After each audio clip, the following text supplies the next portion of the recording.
Van ముందు తీసుకోండి. అందరూ జరగండి, వ్యాన్ వస్తున్నారు.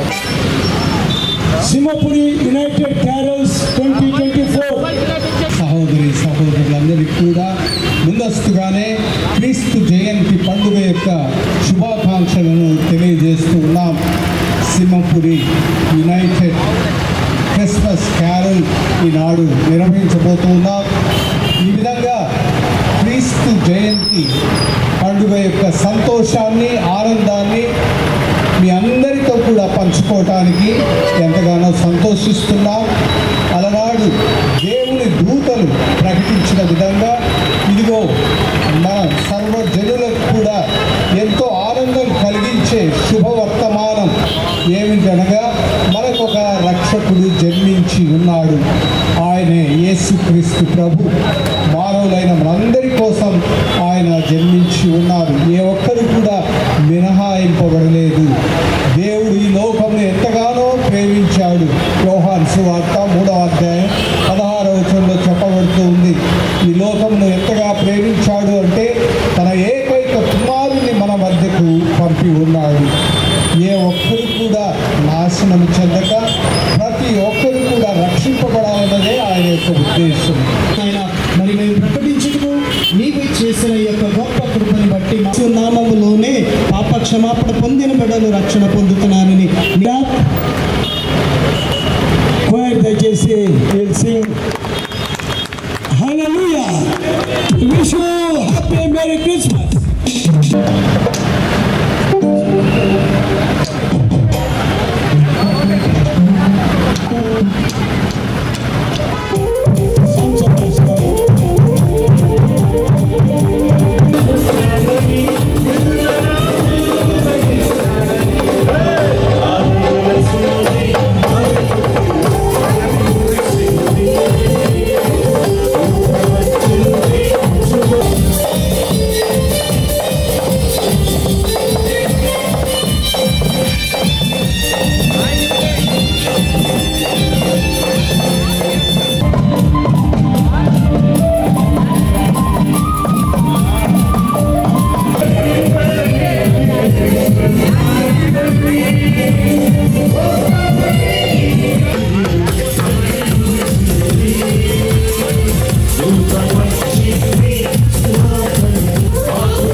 ఇచ్చాడు.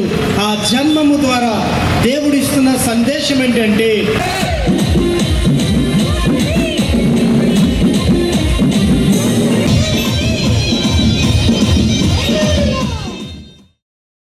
Doctor Rajasekhar eye hospital super speciality eye care centre. కంటి ఆపరేషన్లకు చెన్నై, మధురై వెళ్లనవసరం లేకుండా ప్రపంచ స్థాయి ఆధునిక ఆపరేషన్లు ఇప్పుడు మన నెల్లూరులో. Doctor Rajasekhar MBBS MS senior retina surgeon గారిచే రెటీనా, నరమ జబ్బులకు ఆపరేషన్లు, ఇంజెక్షన్లు, లేజర్స్, కంటి శుక్లాలకు ఆధునిక పద్ధతిలో కుట్లు లేకుండా ఫాకో సర్జరీ, నెలలు తక్కువగా పుట్టిన పిల్లలకు ఆర్ఓపీ ఇంజెక్షన్లు, నీటి కాసుల చికిత్స చేయబడును.